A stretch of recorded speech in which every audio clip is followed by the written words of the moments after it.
Assalamualaikum warahmatullahi wabarakatuh.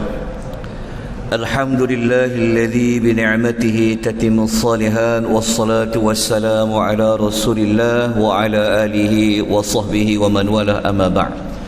Muslimin dan muslimat rahimani wa rahimakumullah, tuan-tuan dan puan yang Allah rahmati lagi Allah kasih sekalian. Alhamdulillah, pagi ini seperti yang kita rancangkan, Allah mengizinkan kepada kita untuk kita mengambil seberapa banyak petunjuk daripada ayat-ayat dalam suratul Mulk.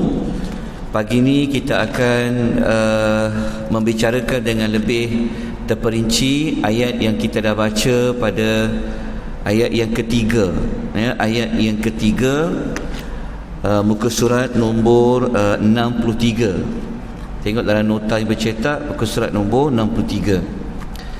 A'udzu billahi minasy syaithanir rajim.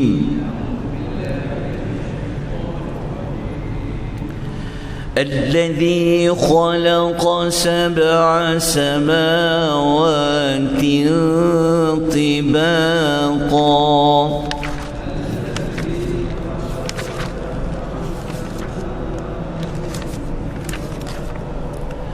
ما ترى في خلق الرحمن من تفاوت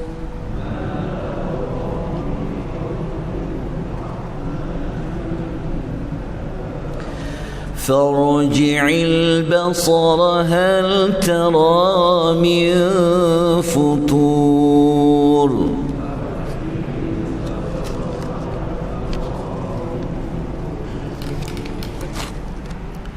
الذي خلق سبع سماوات طباقا, dialah yang telah menciptakan 7 lapisan langit yang bertingkat-tingkat. Kemudian Allah mengatakan, ma tara fi khalqir rahmani min tafawut, kamu akan melihat. Okey, tuan-tuan kena tambah sikit, tertinggal tu. Kamu tidak akan melihat, tertinggal perkataan tidak. Kamu tidak akan melihat pada ciptaan Tuhan yang Maha Pemurah itu sebarang ketidakseimbangan. Kena tambah tidak sebab pada perkataan ma menafikan. Kemudian Allah mengatakan farji'il basar, Allah kata maka perhatikanlah sekali lagi. Allah kata tengoklah sekali lagi langit yang 7 itu. Hal tara min futur, adakah kamu melihat langit yang 7 itu ada sebarang kecacatan? Okay, ini adalah terjemahan bagi ayat yang ketiga. Ayat ketiga ni merupakan bukti kekuasaan Allah yang kedua. Sebelum ini, waktu kita baca pada ayat yang kedua, Allah menyebutkan tentang Dia menciptakan mati, Dia juga menciptakan hidup. Kemudian Allah menyebut Dia mencipta 7 langit yang bertingkat-tingkat ini, 7 lapisan langit itu. Apa perkaitan penciptaan 7 langit yang sempurna, tak ada sebarang kita panggil tidak ada sebarang kekurangan, tidak ada cacat cela, tidak ada yang berlobang, tidak ada yang rosak pada ciptaan Allah itu. Kenapa? Apa berkaitan dengan ayat yang sebelumnya? Okay. Ayat yang sebelumnya Allah ada menyebut tentang Allah menciptakan hidup. Maksud dia Allah menciptakan manusia untuk hidup. Apa berkaitan dengan penciptaan langit? Ada berkaitan dia. Okay. Berkaitan dia, kalau kita lihat pada muka surat nombor 64, muka surat nombor 60, muka surat nombor 64, ada beberapa perincian dalam ayat-ayat lain. Kalau kita tengok muka surat nombor 64 surah At-Talaq ayat yang ke-12, tuan-tuan akan menemukan ketika Allah sebut dia mencipta 7 petala langit, dekat bawah tu Allah ada sebut kenapa dia nak kata dia menciptakan 7 petala langit, dia juga menciptakan 7 petala bumi. Dekat bawah tu Allah ada sebutkan, Allah Ta'ala kata lita'lamu annallaha ala kulli syai'in qadir. Kalau tuan-tuan tengok dia secara kalau kita tengok di skrin TV yang warna hijau tu, itulah tujuan dia. Kenapa Allah Ta'ala mengatakan dia telah menciptakan 7 petala langit, 7 petala bumi? Allah Ta'ala kata supaya kamu tahu bahawa sesungguhnya Allah Maha berkuasa di atas setiap sesuatu. Maknanya Allah ceritakan dia mencipta 7 lapisan langit itu sebenarnya fungsinya untuk apa? Untuk menunjukkan di antara kesempurnaan, kehebatan, kekuasaan Allah adalah menciptakan 7 petala langit. Lepas tu pula Allah cipta langit tu, kalau kita tengok langit tu tak ada yang cacat cela dia. Maknanya Allah lah yang bina langit tu, Allah yang buat langit tu sangat sempurna, tidak ada cacat cela dia. Okey, ada kaitan dengan ayat yang kedua. Okey, masih ingat lagi ayat yang kedua, Allah minta kepada kita supaya kita buat amal yang bentuknya bagaimana? Kita belajar, Allah kata dia nak tengok siapa yang beramal, dia buat amal yang terbaik. Kenapa? Allah Ta'ala nak katakan juga, Allah itu sendiri ketika dia menciptakan 7 petala langit, dia juga ciptakan yang terbaik. Betul tak? Sebab tu Tuhan kata engkau takkan jumpa pada 7 petala langit itu yang tak seimbang. Kalau kau tengok, engkau takkan jumpa cacat cela. Maknanya Tuhan nak kata dia cipta 7 langit tu sangat sempurna. Ada kaitan tak dengan amal ibadat kita?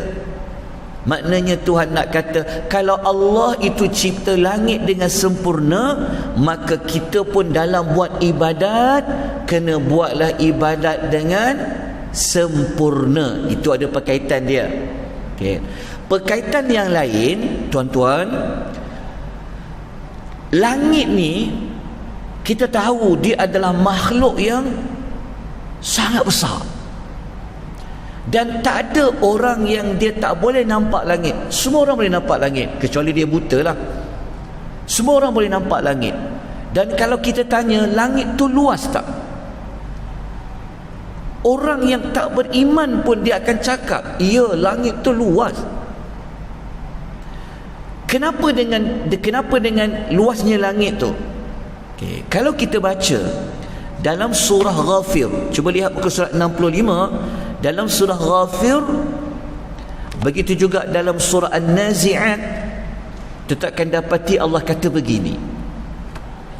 Dalam surah Ghafir, Allah Subhanahu wa taala berfirman yang bermaksud sesungguhnya penciptaan langit dan bumi itu lebih besar daripada penciptaan manusia. Betul tak? Kita dengan langit mana lagi besar? Semua orang kata langit dah lagi besar. Lepas tu bukan satu langit, 7 langit. Jadi Allah nak kata cipta langit dan bumi tu lebih agung, lebih besar daripada ciptakan manusia. Ada kaitan tak dengan penciptaan kehidupan pada ayat yang kedua?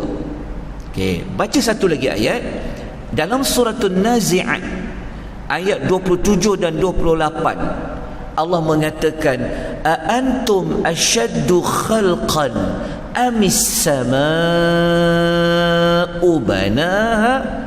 Tuhan kata, adakah kamu yang lebih sukar untuk Allah ciptakan ataupun lebih sukar Allah ciptakan langit? Apa maksud dia? Allah Ta'ala nak kata, setakat nak ciptakan manusia ni, dia tidak sesukar nak menciptakan langit. Bukan membawa maksud Allah ni ada melalui payah, tak ada. Allah ni dia tidak ada sebarang kepayahan pun. Dia cakap kun fayakun dah boleh jadi dah. Tapi kenapa Allah nak bandingkan dengan manusia? Ada sebab dia. Sebab dia Tuhan nak kata ciptakan manusia ni senang sangatlah, berbanding nak ciptalah langit. Bukan satu langit, tapi tu 7. Okay. Nak tahu sebab dia kenapa nak buat perbandingan tu? Okey, kita kembali mengingati surah Yasin ayat nombor 81. Masih ingat lagi? Ingat cerita ayat yang bunyinya wa daraba lana mathalan wa nasiya khalqah. Yang tu, yang ada manusia ni, ingat lagi kita belajar surah Yasin dulu. Ada manusia yang dia tak percaya nanti kalau tulang-tulang hancur masuk dalam tanah, hancur, boleh hidup semula tak? Ada orang dia tak percaya. Jadi cara nak bagi percaya, Allah bawa 4 bukti dalam surah Yasin. Salah satu daripadanya ayat nombor 81, Tuhan bawa bukti penciptaan langit. Tengok ayat surah Yasin, Tuhan kata apa? Bukankah Allah yang telah menciptakan langit dan yang telah menciptakan bumi berkuasa untuk menciptakan semula manusia? Maknanya kenapa? Maksud dia, Tuhan nak kata, yang korang rasa sangsi sangat nak hidupkan balik manusia ni, kenapa? Sedangkan nak ciptakan korang manusia senang sangat berbanding cipta 7 langit. Kalau korang kata langit tu besar, langit tu luas, korang tengok dengan mata, tak ada cacat celah langit tu.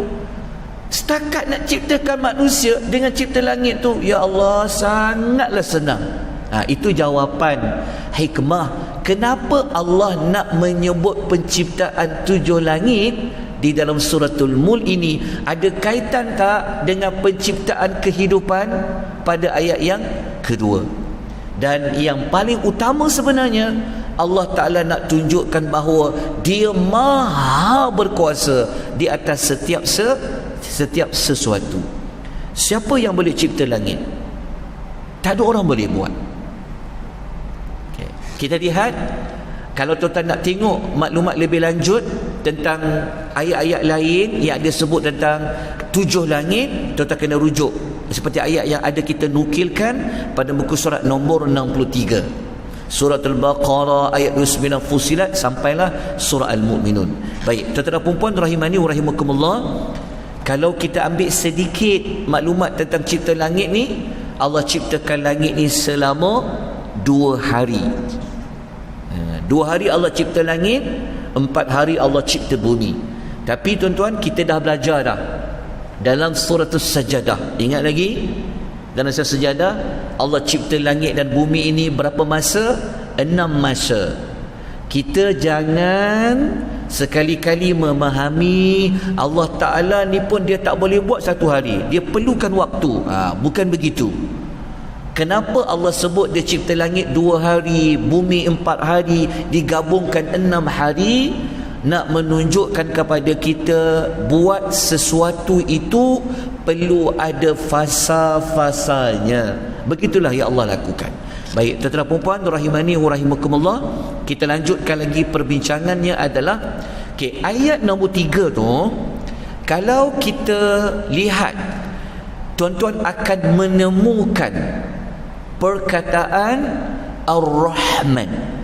Tengok pada ayat nombor 3 tu kita akan jumpa Allah kata fi khalqir rahman. Betul kan, jumpa fi khalqir rahman. Okey.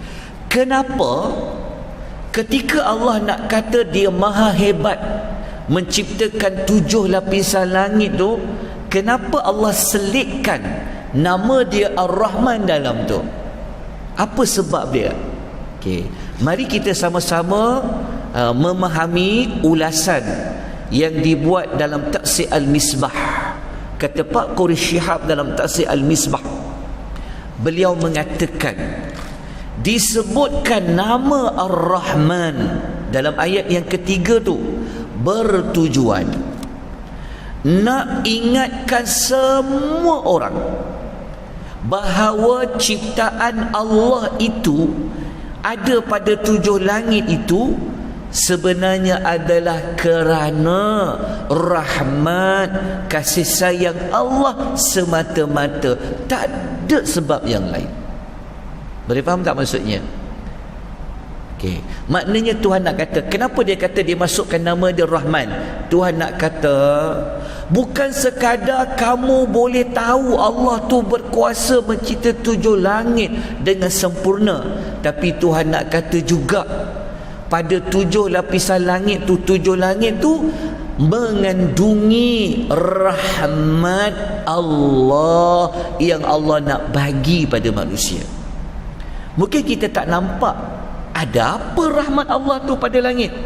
Nanti waktu ayat keempat kita akan sebutkan sedikit sebanyak apa fungsi langit tu. Okay, kita akan baca nanti pada ayat yang keempat. Okay, kemudian dalam Tafsir Al-Misbah menjelaskan lagi kenapa Allah sebut namanya Ar-Rahman.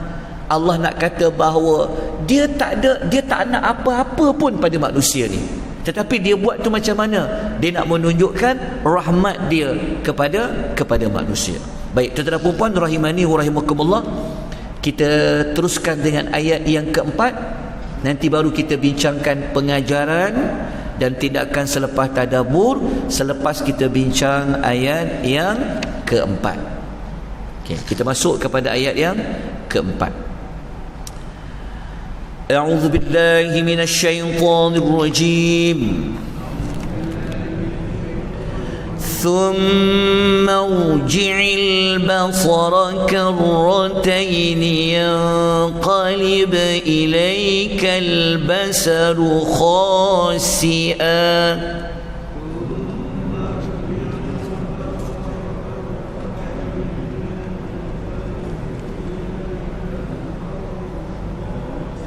وهو حسير. Okey, ayat yang keempat ni Allah memperincikan lagi, Allah mengukuhkan lagi apa yang telah dia ceritakan pada ayat yang ketiga. Okay, Allah kata apa? Thumma, kemudian, irji'il basara karratain,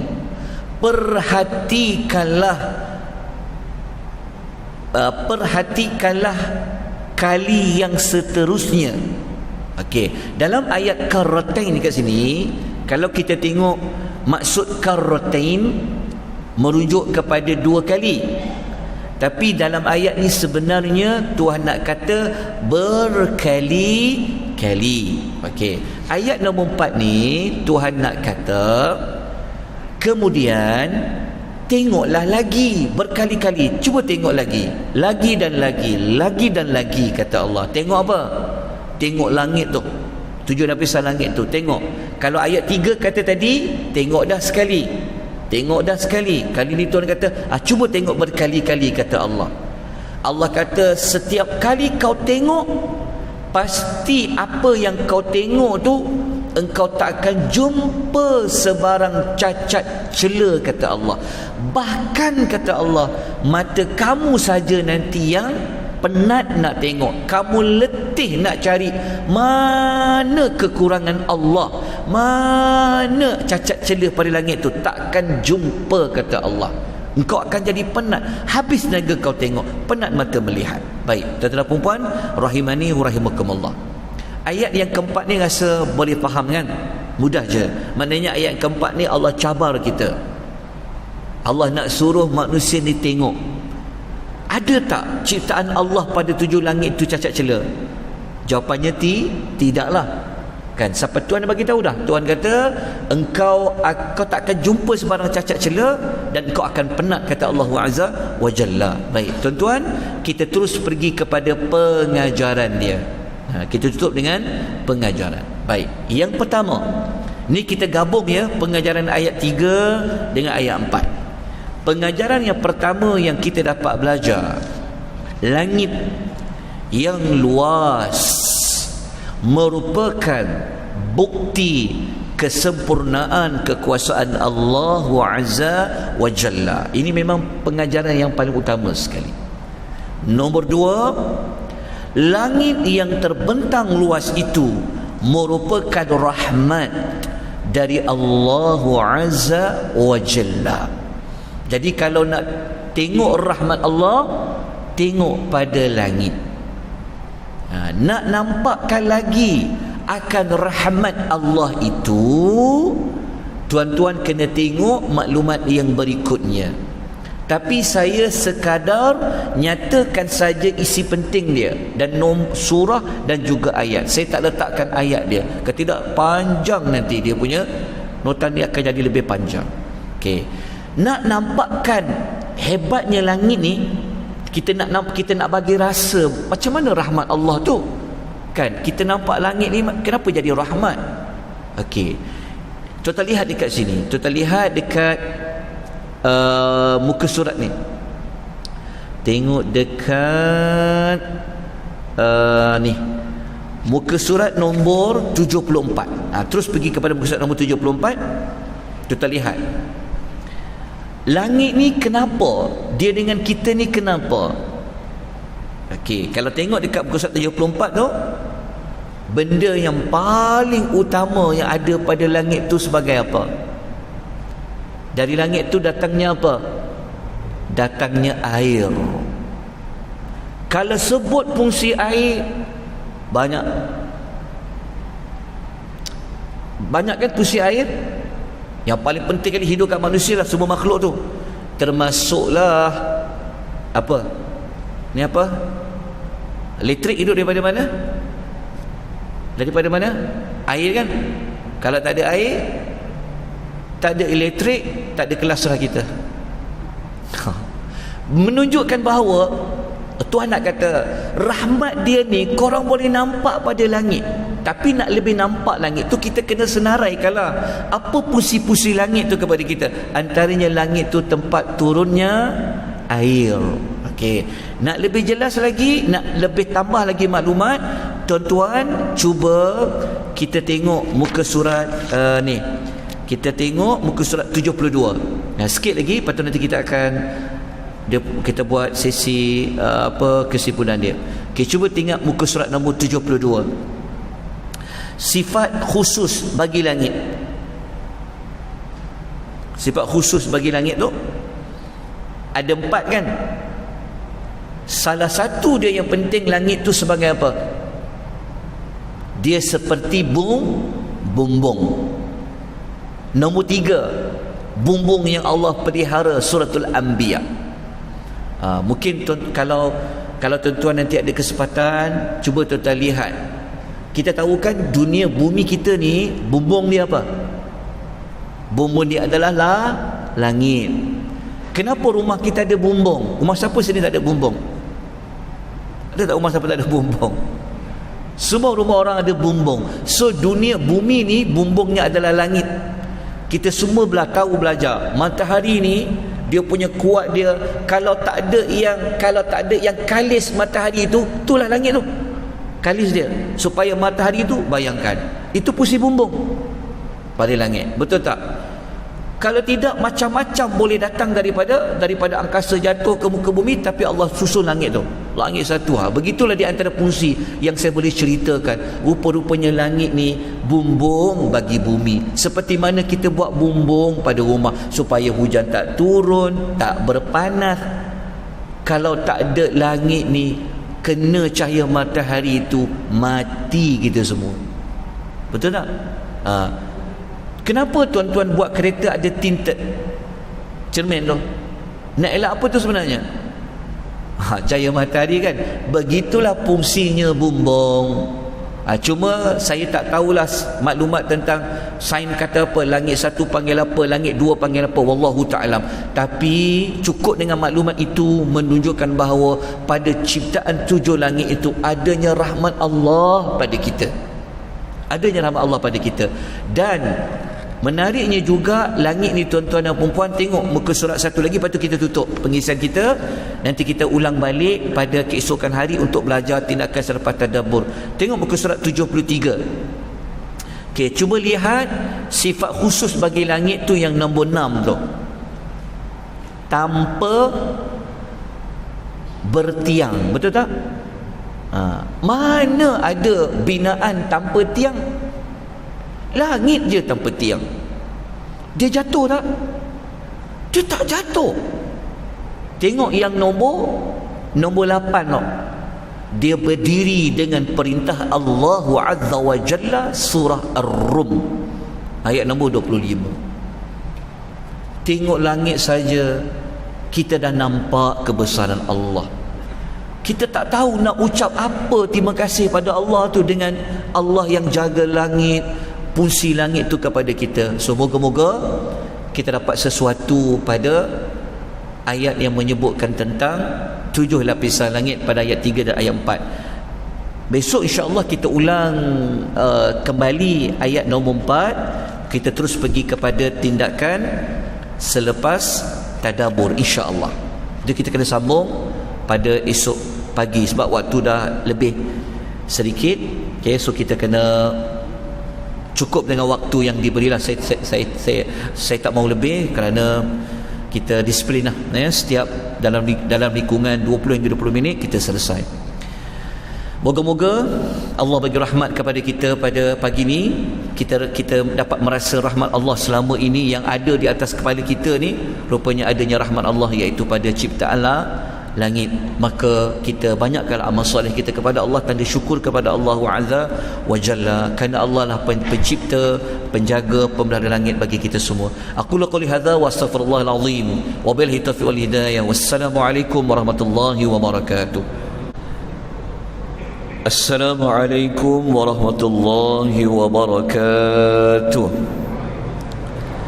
Alhamdulillahi Rabbil Alamin, wassalatu wassalamu ala ashrafil anbiya'i wal mursalin wa ala alihi wa sahbihi ajma'in, amma ba'd. Hadirin dan hadirat rahimani wa rahimakumullah. Alhamdulillah, syukur kita kepada Allah Subhanahu wa taala pada pagi yang penuh keberkatan ini, penghulu bagi segala hari, kita dapat meneruskan pembelajaran tadabbur surah Al-Mulk, yang mana alhamdulillah kita dah sampai pada ayat yang ketiga dan juga pada ayat yang keempat. Namun kita belum lagi sempat membincangkan dari sudut apakah tindakan yang kita boleh ambil daripada ayat yang ketiga dan ayat yang keempat. Ayat yang ketiga dan yang keempat, Allah telah memberitahu kepada kita bahawa Dia telah menciptakan 7 lapisan langit ini penuh dengan kesempurnaan. Tidak ada sebarang cacat cela, tidak ada sebarang kekurangan pada ciptaan Allah.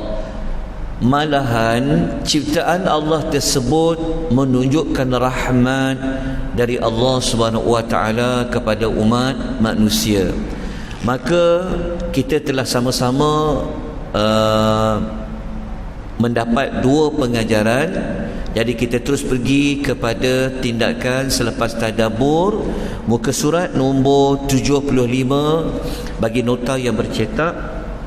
Kita lihat apakah yang kita perlu lakukan setelah kita memahami apa yang Allah sebutkan pada ayat yang ketiga dan yang keempat, yang pertama sudah pasti kita kena ambil waktu yang ada, kita merenung. Kita lihat langit-langit yang ada di atas kepala kita, kita renung, kita fikir tentang kesempurnaan kejadian langit yang diciptakan oleh Allah Subhanahu wa taala. Yang kedua, kalau kita sebelum kita pergi yang kedua tu, kalau kita lihat buku surat 75 surah Ali Imran, 10 ayat yang terakhir daripada ayat nombor 190, ayat ini selalu Nabi bacakan. Setelah Nabi bangun daripada tidur, Nabi akan mengulang-ulang 10 ayat yang terakhir ini, iaitu ayat inna fi khalqis samawati wal ardi wa ikhtilafil laili wan nahar la ayatin li ulil albab. Kenapa? Kerana pada ayat ini Allah menceritakan bahawa apa yang Allah cipta di alam ini, macam Allah cipta langit, Allah cipta bumi, Allah tukar malam, Allah tukar ada waktu siang, semua itu digunakan untuk menunjukkan Allah ini berkuasa. Jadi sepatutnya kita kena tiru macam Nabi sallallahu alaihi wasallam, yang Nabi memperakui apa yang Allah cipta itu bukanlah sia-sia. Okay. Tindakan yang kedua yang kita akan sebut pada pagi ini ialah apa yang kita boleh belajar daripada Allah. Kenapa Allah suruh tengok langit tu berulang-ulang kali? Kenapa? Jadi kita dapat belajar dekat sini bahawasanya apabila kita melihat berulang-ulang kali, ia membawa maksud kepada meneliti suatu kerja yang kita hasilkan berulang kali. Lepas kita siap, kita semak berulang kali, periksa berulang-ulang kali. Untuk apa?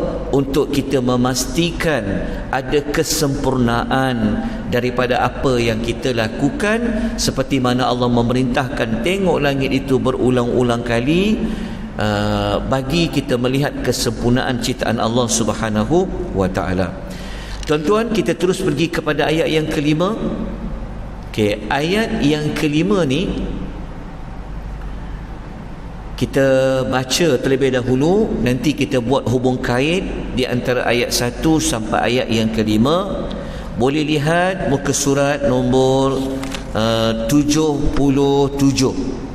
Kalau tuan-tuan lihat dalam soft copy, slide nombor 154. A'udzu billahi minasy syaithanir rajim.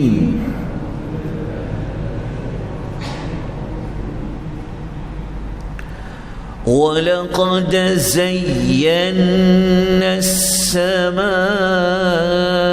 الدُّنْيَا بِمَصَابِيحَ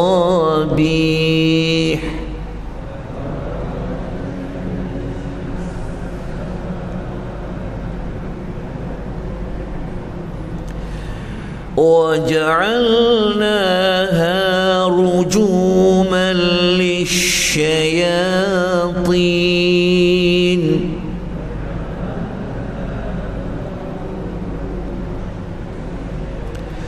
وَأَعْتَدْنَا لَهُمْ عَذَابَ السَّعِيرِ.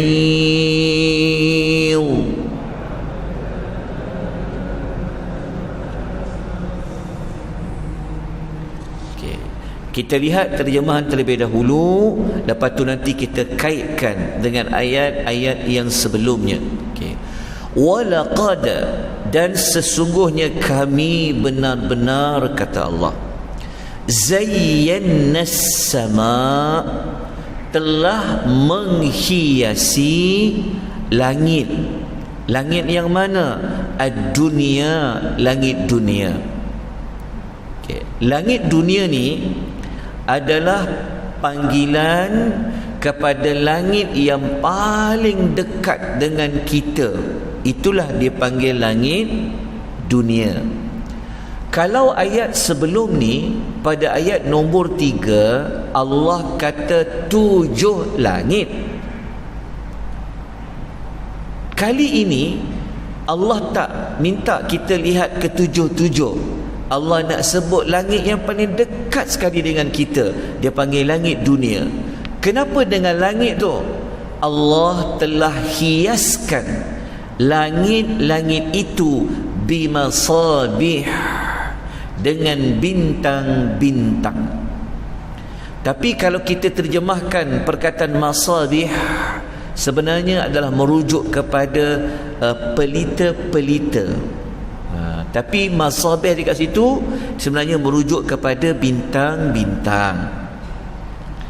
Kemudian Allah katakan lagi, bintang-bintang itu digunakan untuk apa lagi? Waja'alnaha, dan kami jadikannya, iaitu bintang-bintang itu, rujuman lisyayatin, sebagai alat rejaman terhadap para syaitan. Syaitan di sini merujuk kepada syaitan di kalangan jin. Ada syaitan-syaitan yang Allah jadikan bintang-bintang itu alat untuk merejam syaitan. Kenapa? Nanti kita akan sebutkan. Kemudian Allah nak kata lagi, syaitan ini selain dia direjam dengan bintang-bintang itu, wa a'tadna lahum azab as-sa'ir, dan kami telah sediakan untuk mereka azab, iaitu azab neraka as-sa'ir, yang menjulang-julang. As-sa'ir merujuk kepada salah satu nama daripada nama-nama neraka. Okey, ayat nombor 5 ni Allah nak sebut tentang penjagaan langit, tetapi fokus dia juga pada bintang-bintang. Okay. Bintang-bintang ni kalau kita baca pada ayat ni, Allah kata dia diciptakan untuk mencantikkan langit. Bintang dia akan keluar cahaya untuk mencantikkan langit. Jadi kita kena tengoklah bintang-bintang di waktu malam supaya nampak langit ini. Kalau tak ada cahaya, dia gelap, dia jadi tak cantik. Maka Allah cantikkan langit ni dengan bintang-bintang. Sebab tu dia keluar cahaya-cahaya. Ayat ini kalau kita hubung kaitkan dengan ayat yang sebelumnya, cuba tuan lihat muka surat nombor 76. Ayat yang kelima ni, bintang-bintang ni dijadikan sebagai bukti yang ketiga kekuasaan Allah yang sangat sempurna. Yang ketiga adalah penciptaan bintang-bintang. Okay. Kalau kita ringkaskan daripada apa yang kita pelajari pada ayat nombor 5 ni, kita lihat maklumat pada muka surat nombor 77. Ayat yang kelima ini kita mendapati bintang Allah jadikan ada dua fungsi. Jadi kita boleh tengok dekat carta tu, ada dua fungsi bintang. Satu untuk menghias langit, satu lagi untuk merejam syaitan. Baik, tuan-tuan dan puan-puan rahimani wa rahimakumullah, bintang ini sebenarnya kalau kita kumpulkan kesemua sekali maklumat tentang bintang di dalam Al-Quran, bukan sekadar suratul Mulk, kita akan menemukan Allah jadikan bintang ni 3 sahaja fungsi dia. Bagi kita mungkin macam ayat ni ialah bintang kan, kita tak manfaat sangat bintang tu. Tapi kalau orang dulu, mereka sangat manfaatkan bintang ni. tapi sebenarnya bagi manfaat kepada kita sebenarnya. Apa dia? Okey. Fungsi bintang ni ada 3. Tapi dalam suratul Mulk Allah sebut 2 sahaja.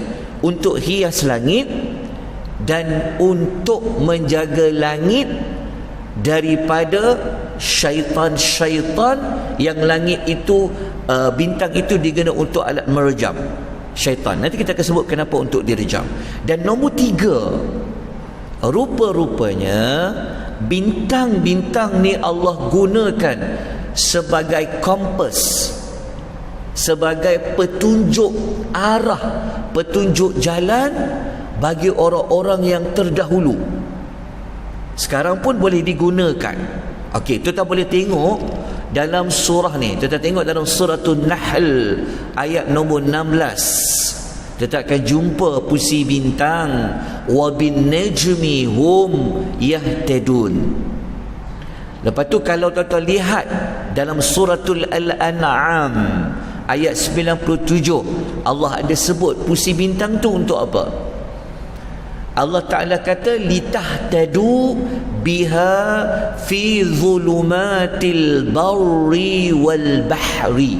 Allah kata sebagai pedoman, sebagai petunjuk dalam kegelapan malam di waktu darat, di darat dan juga di laut.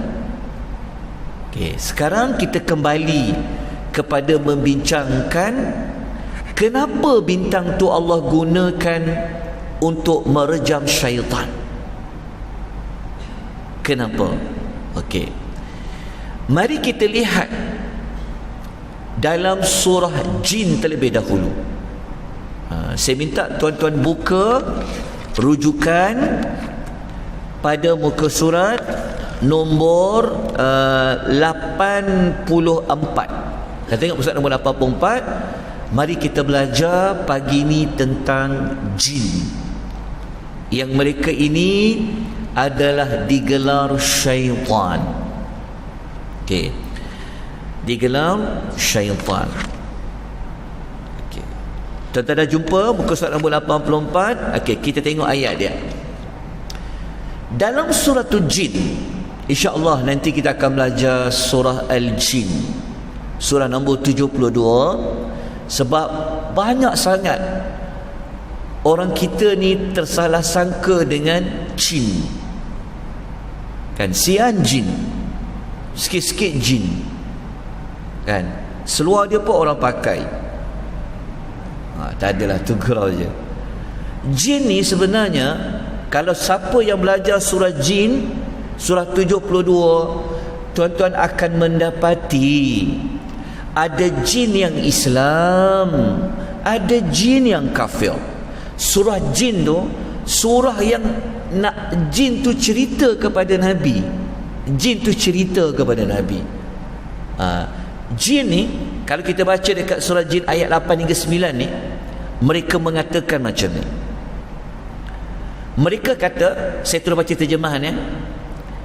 Mereka ni dulu, mereka akan pergi dekat langit-langit ni untuk mereka mengintai, mereka curi-curi dengar berita-berita langit.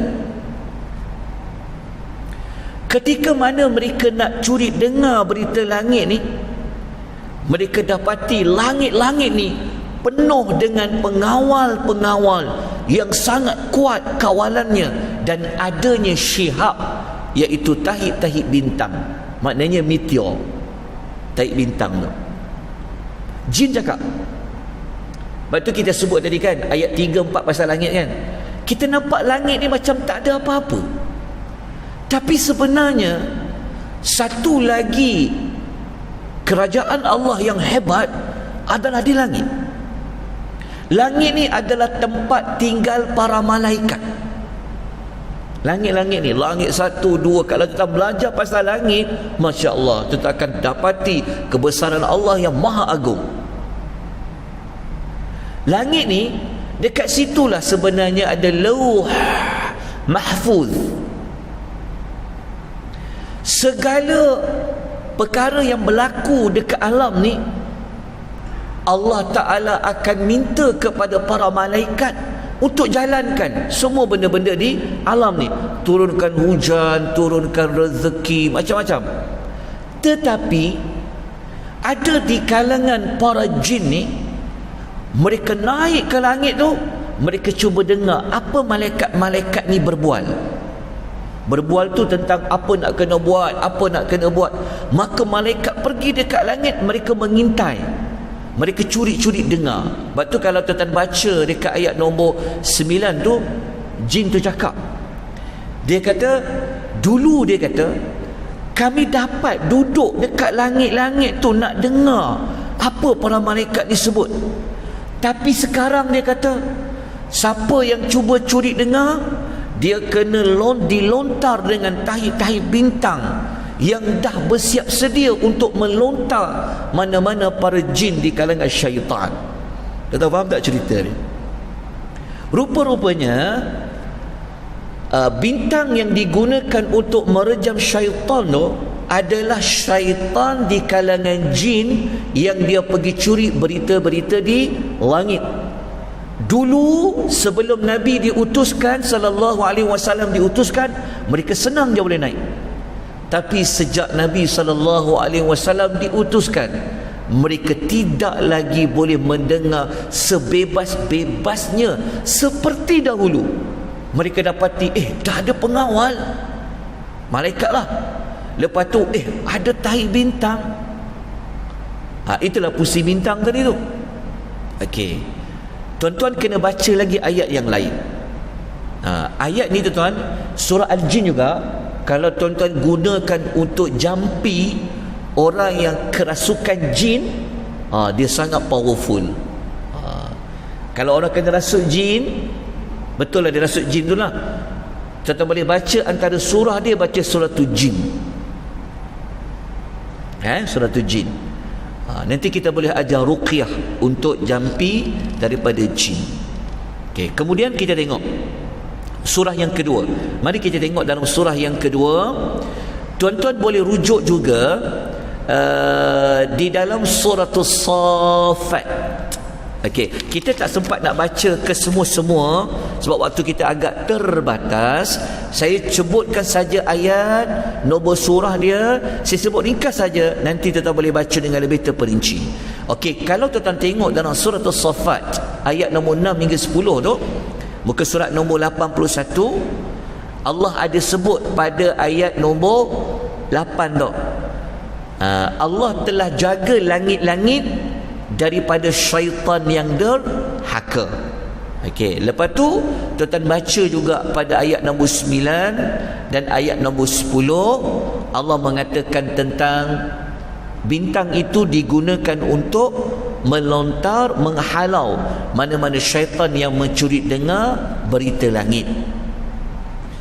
Dan tuan-tuan juga boleh baca satu lagi ayat dalam suratul Hijr ayat nombor 16 dan ayat nombor sehingga ayat nombor 18, suratul Hijr muka surat nombor 83. Okey, tuan-tuan boleh baca dekat situ cerita tentang para syaitan nak curi berita langit. Sebab itu kalau tuan-tuan nak ruqyah, tuan-tuan boleh baca yang saya sebut tadi itulah. Surah As-Saffat ni baca, kalau boleh baca daripada ayat 1, paling pendek baca sampai ayat nombor 10. So syaitan yang rasuk tu nanti dia akan rasa macam sebab ayat tu sebenarnya sangat kena pada kelemahan syaitan di kalangan jin. Begitu juga tuan-tuan boleh baca surah Al-Hijr, suratul Al-Hijr ni paling pendek boleh baca ayat nombor 16 sampai nombor 18. Cuba tuan-tuan buat. Selepas ni semua syaitan takut.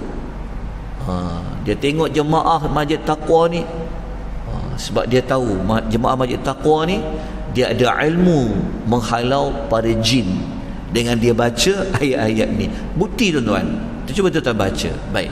Tuan-tuan puan rahimani wa rahimakumullah, kita pendekkan cerita dia.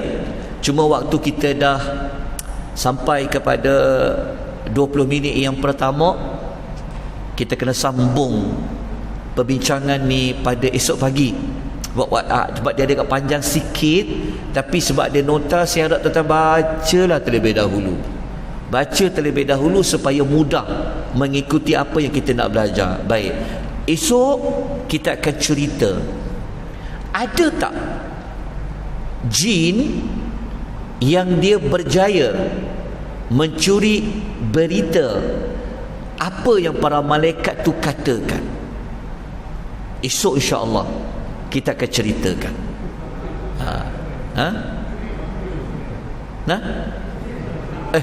Esok maafkan saya, Isnin. Esok tu maksudnya Isnin lah. Hari Isnin, tunggu lagi dua hari insya-Allah. Nanti kita akan ceritakan berita yang mereka dapat tu, mereka nak share dekat siapa. Jin ni dia ada WhatsApp group. Contoh, so dia akan share, dia dapat maklumat daripada langit tu, dia akan bagi kepada siapa.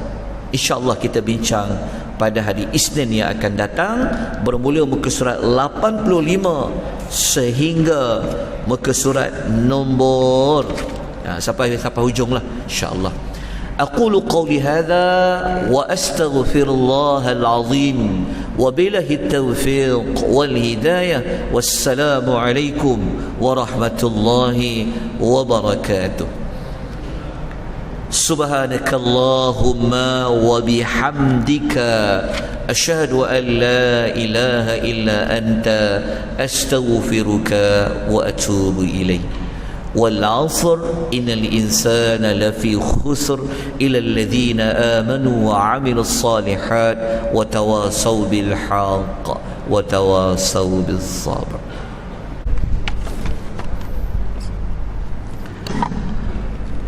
السلام عليكم ورحمة الله وبركاته.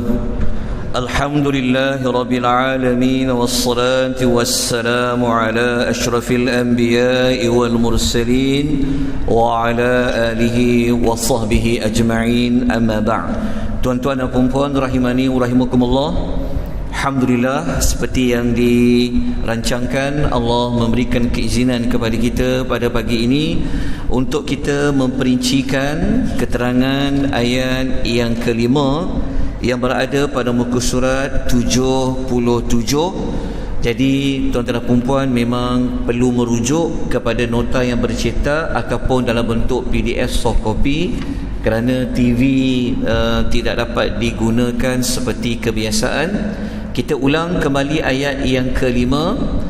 A'udzu billahi minasyaitonir rajim.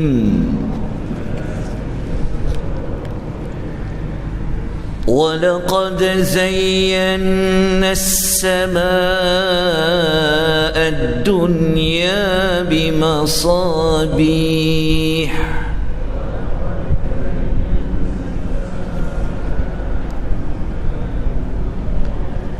وَجَعَلْنَاهَا رُجُومًا لِلشَّيَاطِينِ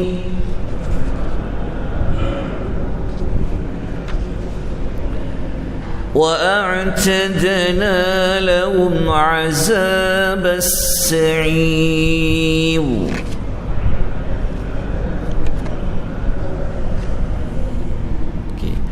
Ayat yang kelima adalah menjadi bukti yang ketiga kesempurnaan kekuasaan Allah Subhanahu wa taala dari sudut penciptaan bintang-bintang, yang mana ayat yang kelima ini Allah menerangkan ada dua fungsi penciptaan bintang. Yang pertama adalah untuk menghiasi langit. Yang kedua adalah untuk merejam syaitan-syaitan yang mencuri dengar berita-berita di langit. Dan yang ketiga, kita ada membuat penambahan berdasarkan dalam surah An-Nahl ayat nombor 16, begitu juga dalam surah Al-An'am ayat 97. Fungsi yang ketiga bintang yang Allah ciptakan adalah sebagai petunjuk arah bagi mana-mana manusia yang mencari arah, sama ada di darat ataupun di laut. Kenapa kita menyentuh tentang tiga fungsi bintang? Kerana kalau tuan tengok pada gambar rajah muka surat yang ke-80, ada gambar zodiak ataupun horoskop tu, ada setengah manusia dia gunakan bintang-bintang ini bukan untuk sebagai petunjuk arah, tetapi dia gunakan bintang-bintang yang bentuk zodiak tu digunakan untuk meramal nasib. Maka sesiapa yang dia menggunakan bintang untuk dia meramal nasib dia, bahagia ke, malang ke, dia beruntung ke dia, maka ia akan membawa kepada kesyirikan. Kerana apa? Kerana hanya Allah saja yang mengetahui, yang boleh menentukan baik ataupun buruk. Justru itu dalam nota tersebut kita telah nyatakan di dalam Quran hanya 3 sahaja fungsi bintang: hias langit, merejam syaitan dan penunjuk arah. Tidak ada fungsi yang keempat, tidak ada fungsi yang kelima. Jadi hati-hati dalam menggunakan ramalan bintang-bintang untuk meramal nasib. Tuan-tuan, seperti yang saya telah sebut pada minggu lepas, pagi ini kita akan lanjutkan bagaimana syaitan mereka boleh mencuri dengar berita langit. Okey, maklumat ini kalau tuan-tuan merujuk dalam nota muka surat 86 sehinggalah muka surat yang ke 88, kita lihat apa ulasan Al-Imam Ibn Kathir. Sebelum kita lihat apa yang dikatakan oleh Al-Imam Ibn Kathir, kita lihat terlebih dahulu macam mana para malaikat mereka menyebarkan berita langit sehingga syaitan dia boleh mencuri dengar. Dalam nota ada diletakkan hadis muka surat 86, matan hadis tersebut, terjemahan hadis muka surat 87. Tuan-tuan akan menemui hadis riwayat Al-Bukhari yang muka surat 87, hadis riwayat Bukhari, terjemahan dia, sabda Nabi SAW, apabila Allah menetapkan suatu urusan di langit, maka para malaikat dia akan memukul sayap-sayap mereka sebagai tanda ketundukan terhadap firman Allah Subhanahu wa taala, seperti bunyi rantai di atas batu yang licin. Maksudnya para malaikat ni, kalau kita belajar tentang malaikat, apabila setiap sesuatu arahan yang Allah nak keluarkan kepada mereka supaya jalankan arahan itu untuk manusia dan sebagainya, malaikat ni tanda dia setuju, dia akan dia akan pukul sayap-sayapnya. Kerana kita tahu malaikat dia bersayap. Ada satu surah namanya surah Fatir. Itu cerita tentang malaikat ada 2 sayap, ada yang 3, ada yang 4. Kalau Jibril dia ada 600 sayap. Jadi apabila Allah perintahkan sesuatu, mereka menerima maklumat itu dengan bentuk mereka memukulkan sayap mereka. Dan selepas itu kalau kita baca panjang, malaikat ni sebenarnya mereka pingsan kerana nak dapat arahan dari Allah ni berat. Tapi dalam hadis ni tidak menyebutkan mereka pingsan. Tapi setelah mereka hilang rasa takut perintah Tuhan tadi, mereka pun berkata sesama mereka. Maka malaikat pun kata, apa yang telah difirmankan oleh Tuhanmu? Malaikat ni pun kata, Tuhan telah perintah sekian dan sekian. Masa ketika itulah dalam hadis kata apa? Lalu hal itu didengari oleh pencuri dengar. Faham tak maksudnya? Waktu para malaikat ni mereka saling berbincang. Okey, Tuhan perintah apa kepada kamu? Tuhan arah apa kepada kamu? Maka ketika itulah syaitan-syaitan yang mereka naik ke langit-langit ni, mereka mencuri dengar apa yang malaikat tu sedang perkatakan. Lepas tu kata Nabi SAW, ada sebahagian pencuri dengar ni, kata Nabi SAW, dia menyampaikan suatu maklumat kepada jin-jin yang lain. Kalau kita baca dalam hadis tu, yang mendengar kalimah itu lalu menyampaikannya kepada yang berada di bawahnya. Tu yang saya gurau-gurau pada minggu lepas tu. Mereka ni ada grup tu kan. Sebenarnya syaitan ni, dia nak sebarkan maklumat tu, dia kempas cepat, dia kempas daripada seorang ke seorang, daripada bawah, daripada atas ke bawah, ke bawah, ke bawah, sampailah kepada lidah tukang sihir ataupun dukun. Antara yang menunggu-nunggu berita langit ni adalah di kalangan pawang, dukun, bomo. Sebab tu kalau tuan tengok, kalau ada mana dukun dan bomo ni ada benda yang dia kata benar, walaupun dia tak kenal kita, dia tak tahu kita, tapi ada fakta yang disebut betul, sebenarnya dia dapat mana fakta itu? Adalah daripada syaitan. Berita yang dia dapat daripada jin tu, satu yang benar, tapi banyak tokok tambah yang dibuat oleh para jin. Sebab sifat-sifat jin ni, dia memang penipu.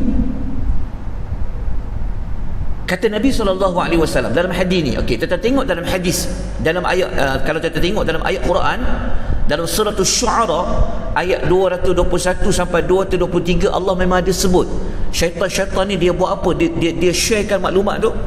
Okey, kalau kita baca dalam surah Asy-Syu'ara, memang Allah kata dalam ayat nombor 222, Allah Ta'ala mengatakan, tanazzalu ala kulli affakin athin yulquna as-sam'a wa aktsaruhum kadhibun. Mereka selalu turun kepada tiap-tiap pendusta yang berdosa.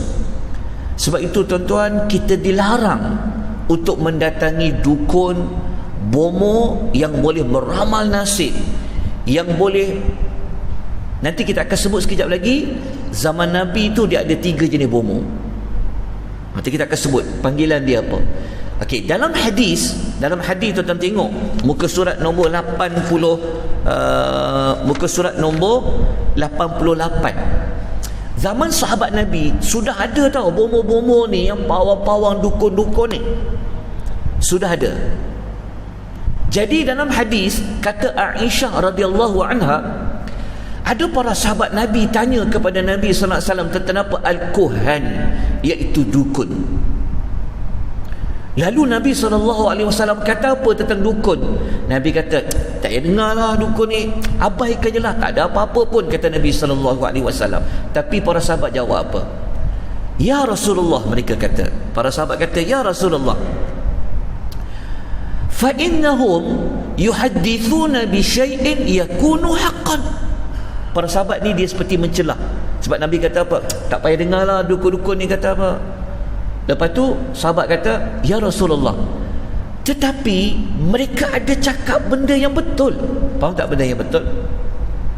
Contohnya, tuan-tuan jumpa dengan pawang, dengan bomo, kan, tuan-tuan nak ngadu masalah contoh, maka Tok Bomo tu dia kata, saya tahu Hamai dari mana ni, apa masalah dia. Oh, kita pun tengok, oi, macam mana dia tahu? Itulah sebenarnya yang pernah berlaku kepada sahabat. Sahabat kata, tapi mereka cakap ada yang betul. Nabi kata apa? Macam mana dukun tu boleh kata benda betul? Nabi kata dalam hadis, Nabi kata kalimah itu adalah bahagian kebenaran yang dicuri oleh jin, kemudian dibisikkan kepada telinga-telinga para wali jin itu. Maka syaitan-syaitan itu menambah-nambah dengan 100 kedustaan. Faham tak maksudnya? Jin tu dia bagi tahu satu yang betul, tapi dia tambah maklumat tu 100 lagi yang salah. Sebab itu jangan percaya kepada pawang ke bomo ke apa pun dalam beberapa perkara. Orang kita kalau hilang barang, cari bomo. Orang kita kalau ada masalah, nak selesai masalah, cari bomo. Sampai yang ada minta baju sebagainya, itu sebenarnya dia guna jin. Itu kita saya tak mau cerita panjang lah. Tapi zaman Nabi, kita tengok dalam nota tu, muka surat nombor 89, ada 3 jenis peramal zaman Nabi. Yang pertama dia panggil al-munajjim, peramal bintang. Yang kedua dia panggil al-arrafu, dan yang ketiga al-kahin. Okey, tiga-tiga ni kalau tuan sempat baca dalam nota tu, muka surat nombor 89, al-kahin tu siapa? Al-kahin adalah orang yang memberitahu tentang berita-berita alam semesta yang akan berlaku pada masa akan datang. Ni kalau dia kata tahun 2023 ni, setelah saya meramal, mungkin ada pegang buah kelapa ke? Pernah tengok orang pegang buah kelapa? Kelapa dia teropong ke? Contoh. Kalau jenis yang macam ni, zaman Nabi dia panggil al-kahin. Faham tak? Dia boleh meramal tahun 2023 apa yang jadi kepada Malaysia. Dia pun teropong, bawa air, tengok macam nujum pak belalang. Contoh al-kahin. Nombor 2, dia dipanggil arraf.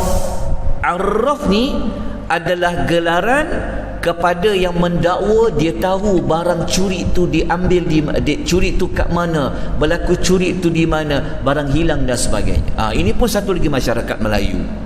Hilang je, cari Tok Bomo, tolonglah cari kat mana barang saya tu hilang. Benda dah hilang.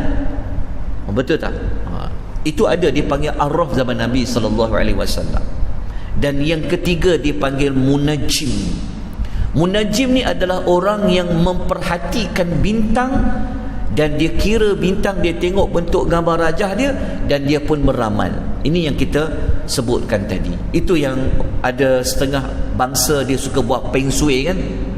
Itu semua benda-benda khurafat. Tak ada seorang pun yang tahu besok jadi apa, sekejap lagi berlaku apa. Betul tak? Tak ada siapa pun tahu. Bomo yang cakap beramal tu, dia sendiri pun tak tahu dia akan jadi apa. Tapi disebabkan kedangkalan ilmu, kita percaya kepada bomo-bomo ni dan sebagainya. Tuan-tuan dan puan-puan rahimani wa rahimakumullah, berdasarkan hadis-hadis ini menunjukkan bahawasanya kalau kita baca dalam tafsiran Ibnu Kathir, walaupun Allah jaga langit ni dengan pengawal-pengawal yang bersiap sedia dengan bintang, meteor, tahi bintang untuk melontar para syaitan, ada yang tak sempat untuk sampaikan, ada yang sempat mencuri dengar walaupun dia dah kena lontaran bintang-bintang sebagai rejaman. So tuan-tuan boleh baca apa yang ditulis oleh Al-Imam Ibnu Kathir.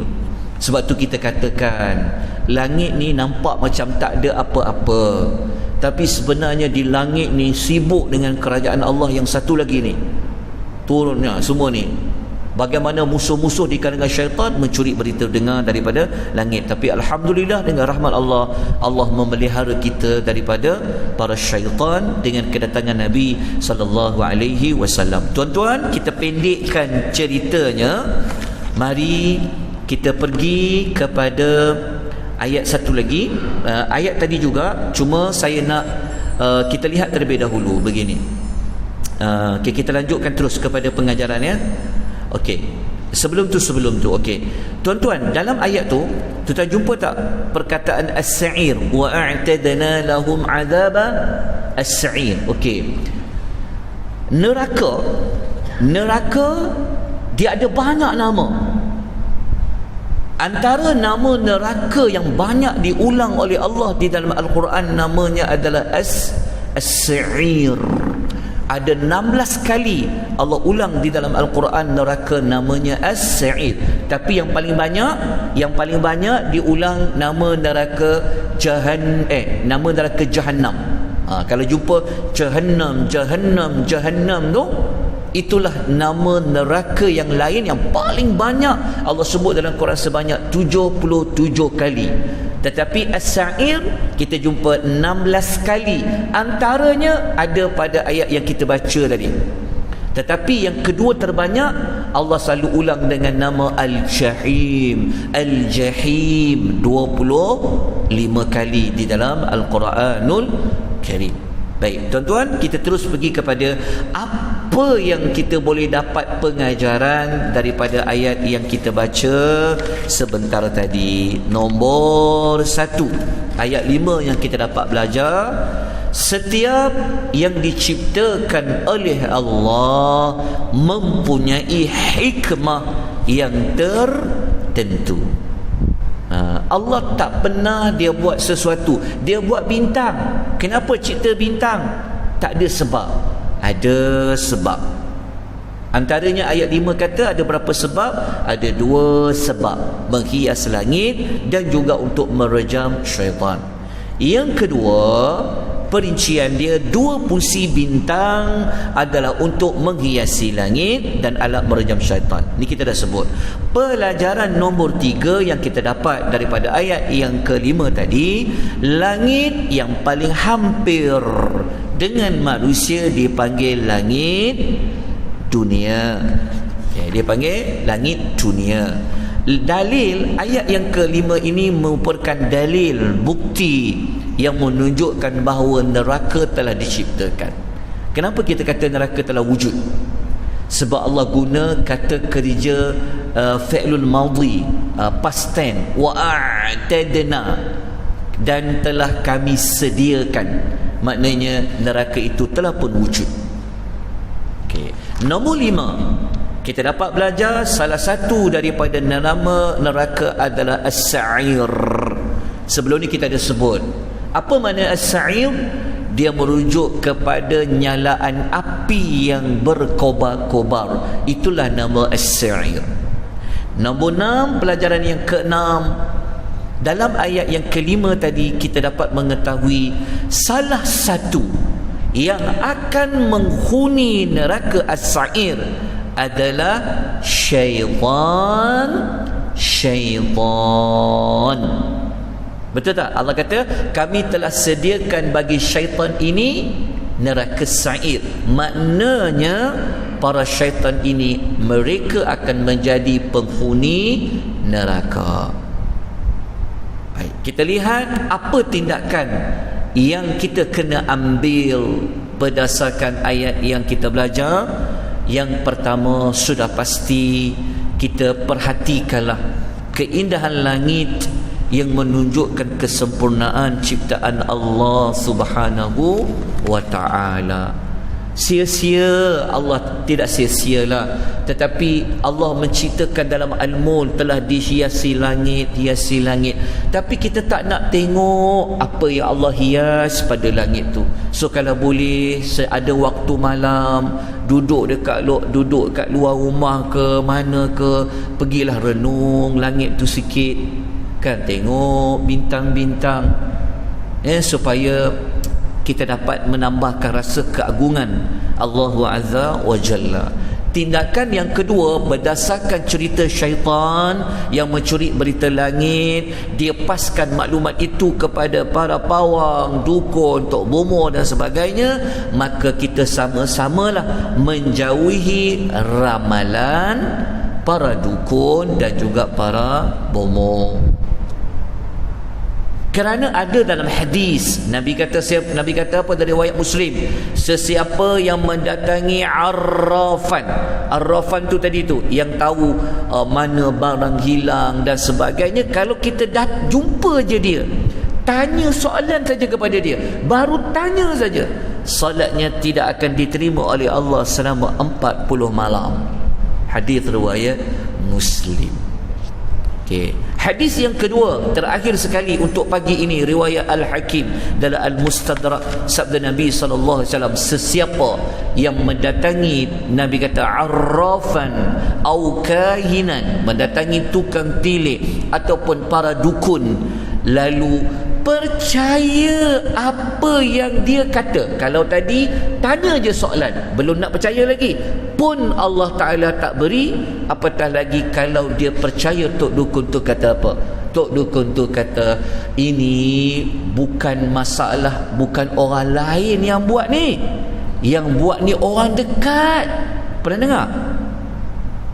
Yang buat sihir ni orang dekat ni. Kita pun cari siapa orang dekat tu. gaduh, putus silaturahim. Siapa yang membenarkan apa yang dikatakan oleh Tok Bromo ke Pawang ke apa, maka dia telah menjadi kufur kepada apa yang diturunkan kepada Nabi Muhammad sallallahu alaihi wasallam. Boleh jatuh kafir.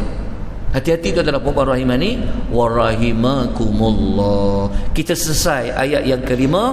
InsyaAllah besok kita sambung pada ayat yang keenam. Kalau boleh tuan-tuan adalah bawalah nota yang tuan-tuan dah dapatkan tu, ataupun nanti dapatkan nota bentuk soft copy kalau siapa belum ada. Sebab TV kita tak dapat digunakan secara sepenuhnya. Haji Anwar juga yang bawa TV dia.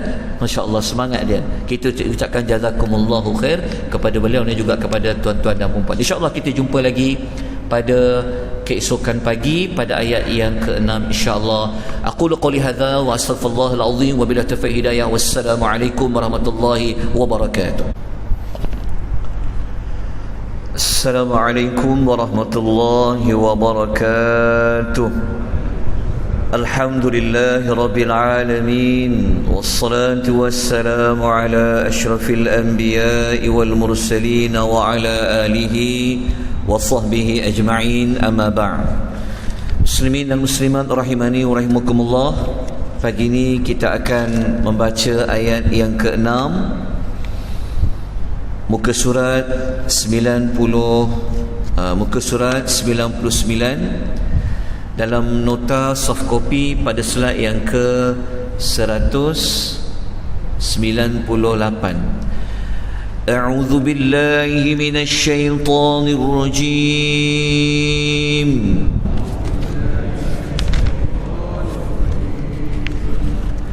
وَلِلَّذِينَ كَفَرُوا بِرَبِّهِمْ عَذَابُ جَهَنَّمَ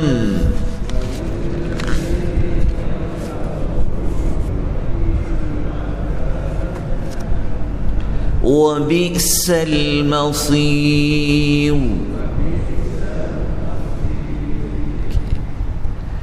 وَلِلَّذِينَ كَفَرُوا بِرَبِّهِمْ, dan bagi orang yang telah kafir birabbihim, terhadap Tuhan mereka, Allah sediakan azab jahannam, azab neraka jahannam, wa bi'sal masir, dan itulah seburuk-buruk tempat kembali.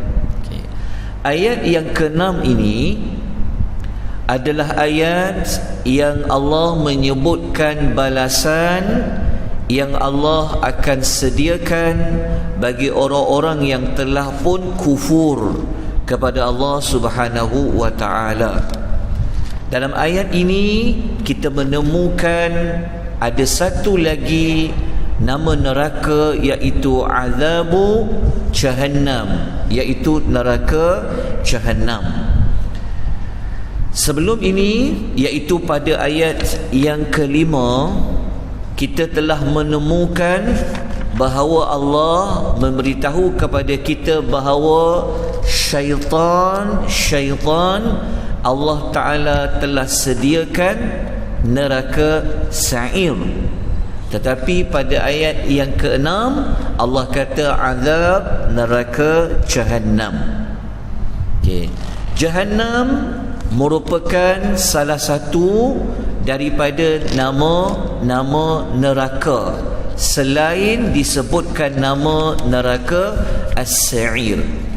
Jadi kalau tuan-tuan ingin melihat, ingin mendapatkan maklumat di manakah nama-nama neraka di dalam Al-Quran, ada kita sebutkan pada halaman yang ke-93.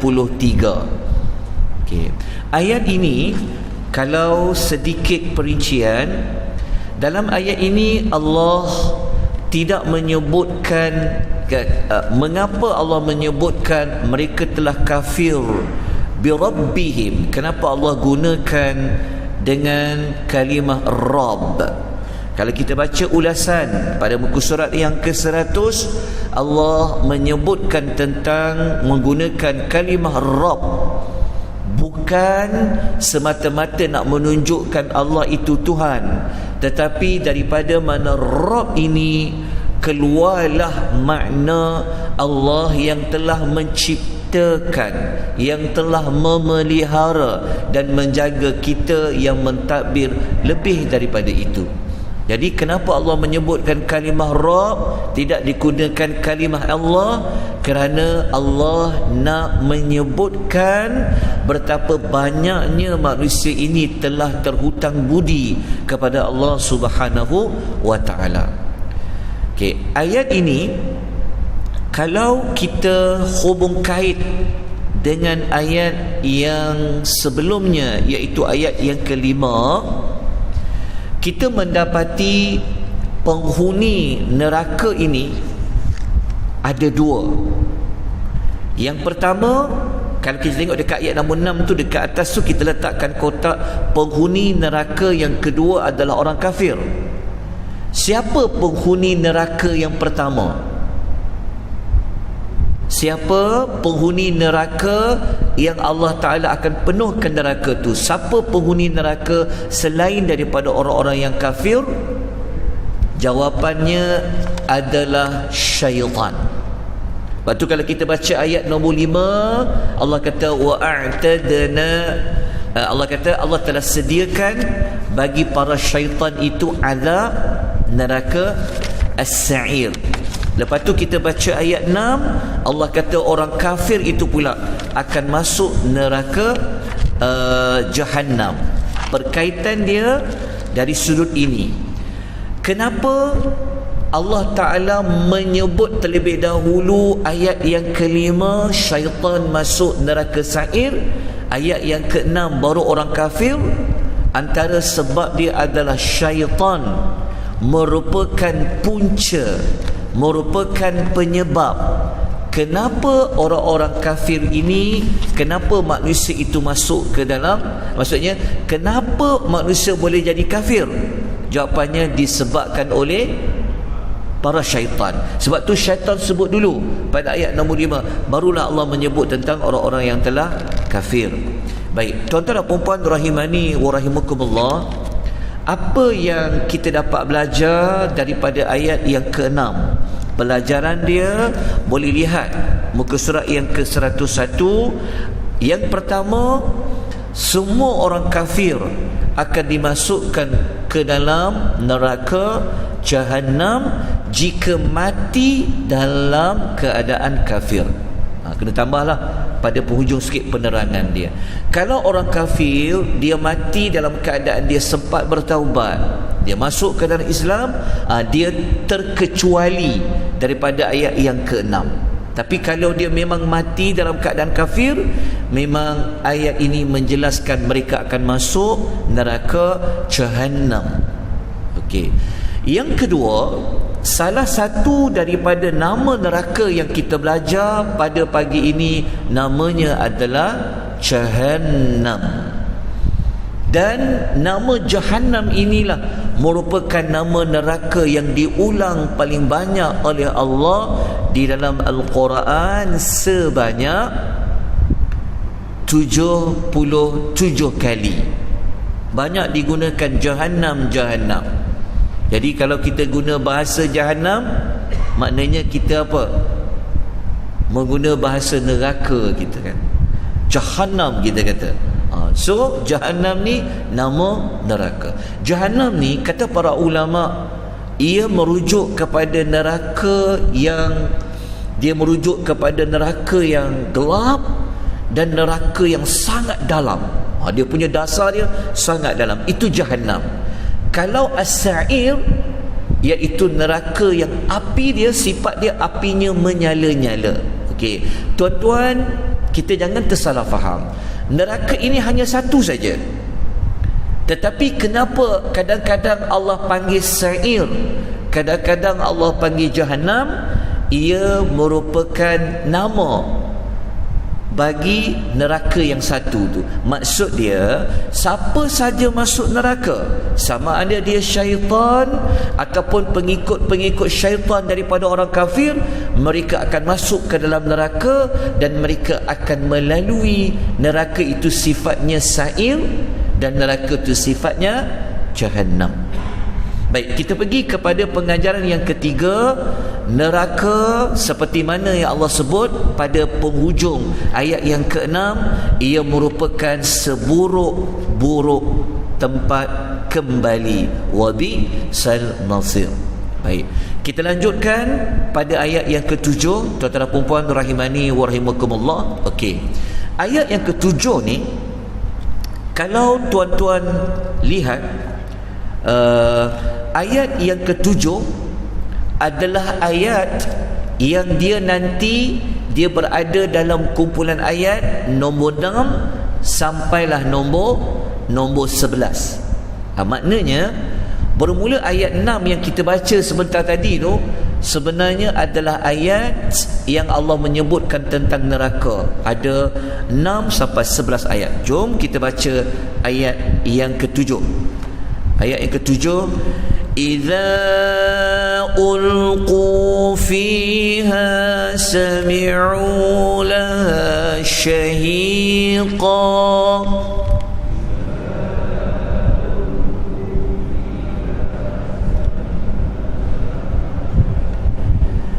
سَمِعُوا لَهَا شَهِيقًا وَهِيَ تَفُورُ.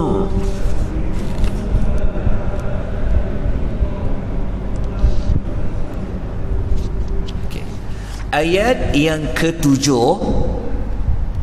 adalah ayat yang Allah memperincikan bagaimanakah orang-orang yang kafir itu dimasukkan ke dalam neraka jahannam. Allah kata, iza, apabila ulqu, mereka dihumban, dibaling, kata Allah, fiha, ke dalamnya. Ke dalamnya merujuk kepada azab jahannam, neraka jahannam. Maksudnya mereka masuk neraka jahannam dengan keadaan Allah humban mereka. Kalau sebut humban, maksudnya kepala ke bawah, kaki ke atas. Apabila mereka masuk ke dalam jahannam, sami'u laha syahiqan, mereka itu telah mendengar suara jeritan yang sangat mengerunkan.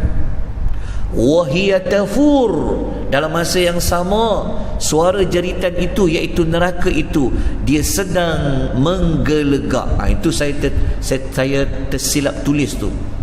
Punya takut dengan neraka jahanam, tertinggal huruf dia, sedang menggelegak.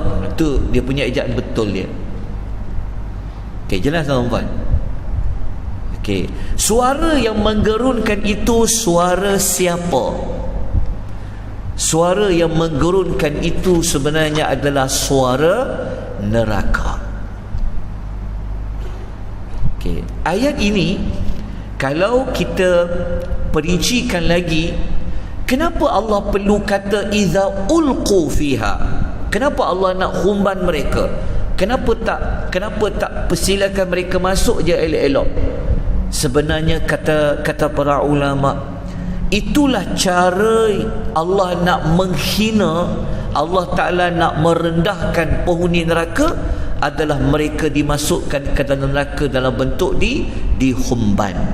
Okey, syahiqan, seperti yang kita katakan tadi, suara keras yang sangat menakutkan. Baik, kita lanjutkan kepada perbincangan apa itu tafur. Wahiya tafur.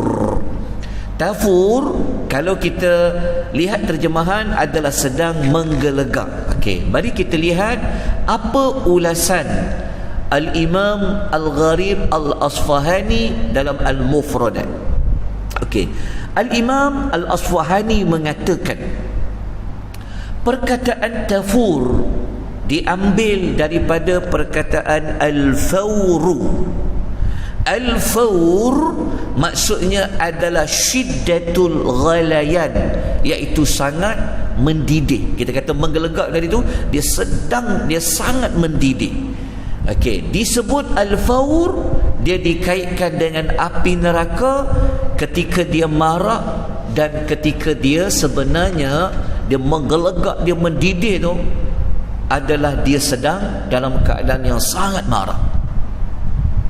Okey, ayat yang ke-7 ini ada 2 ciri bagi neraka. Ciri pertama apa? Neraka ini 2 ciri. Pertama apa? Jeritan suara yang sangat kuat.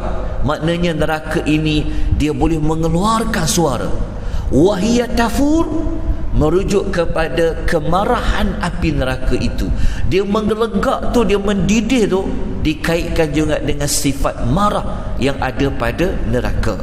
Okey, kalau kita lihat apa yang dijelaskan oleh Al-Imam Syekh Muhammad Al-Amin Asy-Syanqiti dalam Adwaul Bayan, dia kata kalau kita perhatikan ayat yang ke-7 tu, maka kita mendapati bahawa neraka ni dia memiliki sifat apa?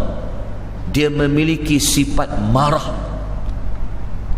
Neraka ni sebenarnya dia boleh melihat, dan neraka ni sebenarnya dia memang boleh berkata-kata.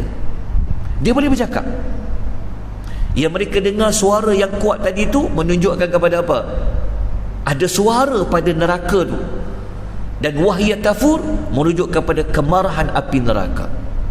Kalau tuan-tuan nak tengok ayat Quran yang membuktikan bahawa neraka ni boleh nampak, macam mana dia nampak tu wallahu alam, tapi dia memang boleh melihat. Tuan-tuan boleh rujuk dalam suratul Furqan ayat yang ke-12, muka surat 106. Allah kata apa neraka? Allah kata neraka ni idza ra'atsuhum min makanin ba'id, apabila neraka itu melihat penghuni-penghuni neraka dari tempat yang jauh. Maksud dia, orang yang sebelum dia masuk neraka lagi, sebenarnya neraka tu apabila neraka ni dia, kalau dekat padang mahsyar tu, apabila neraka melihat penghuni-penghuni neraka, maka neraka ni dia punya marah. Sami'u laha taghayyuzan wa zafira, kedengaranlah ahli-ahli neraka tu bunyi marah neraka yang menggelegak dan mendidih. Maknanya tak masuk neraka lagi, ahli neraka dah boleh dengar bunyi apa? Kemarahan neraka. Macam mana nak masuk neraka? Dia berbeza dengan syurga. Kalau syurga jauh lagi dah boleh bau wangi syurga. Syurga ni dia punya indah, dia hebat, dia dari jauh lagi syurga tu dah boleh bau dah wangi dia. Tetapi kalau neraka jauh lagi dah dengar bunyi suara marahnya api neraka. Kalau kita nak lihat neraka itu dia bercakap, kita boleh rujuk dalam surah Al-Qaf ayat nombor 30. Ayat 30 surah Al-Qaf ini, surah Qaf muka surat 107. Ini bukti neraka itu dia boleh bersuara, dia boleh berkata-kata. Okey, ayat nombor 30 ni Allah Ta'ala kata ketika mana pada hari kiamat nanti Allah Ta'ala tanya kepada neraka, halim talati, Tuhan kata dah penuh ke neraka? Boleh sumbat lagi tak? Boleh masuk lagi tak penghuni neraka? Neraka jawab apa? Wa taqulu hal mim mazid. Neraka jawab apa? Nak tambah lagi ke? Boleh tambah. Maknanya ayat ni menunjukkan bahawa neraka ni dia sangat luas. Apabila Allah tanya neraka, dah penuh ke neraka? Neraka kata nak tambah lagi? Boleh tambah. Kita faham tak maksudnya? Maknanya ayat ini membuktikan bahawa neraka itu dia boleh berkata-kata. Okey, kita lihat apa pengajaran ayat 7 yang kita dapat belajar. Nombor 1, Penghuni neraka ni seperti orang kafir. Mereka akan dimasukkan oleh Allah ke dalam neraka dalam bentuk yang sangat hina. Sebab itu tuan-tuan, orang masuk neraka saja dia akan mendapat kehinaan yang sangat besar. Siapa masuk neraka, dia akan jadi orang yang paling hina. Cara paling hina tu tak perlulah masuk elok-elok, campak je. Macam kita buang sampah, campak. So dia humban ke dalam api neraka. Yang kedua, kita dapat belajar neraka mempunyai suara yang boleh didengari dengan jelas oleh penghuni neraka. Kenapa Allah dengarkan suara neraka tu? Kalau macam sekarang kita bakar api, kita tak dengar kan bunyi api yang sedang membakar. Tapi di akhirat nanti Allah buka telinga, boleh mendengar suara api neraka. Kenapa? Ini merupakan salah satu bentuk azab yang akan menyebabkan penghuni neraka di mereka merasa azab. Sebab suara neraka itu sudah pun mengerikan, belum lagi rasa api neraka yang membakar. Baik, apa tindakan yang perlu kita ambil berdasarkan ayat 5 tadi, ayat 6 dan ayat 7? Nombor 1, kita sedaya upaya dengan rahmat Allah, kita kena menjauhi mana-mana perbuatan yang boleh menyebabkan kita dimasukkan oleh Allah ke dalam api neraka. Jaga Islam kita elok-elok.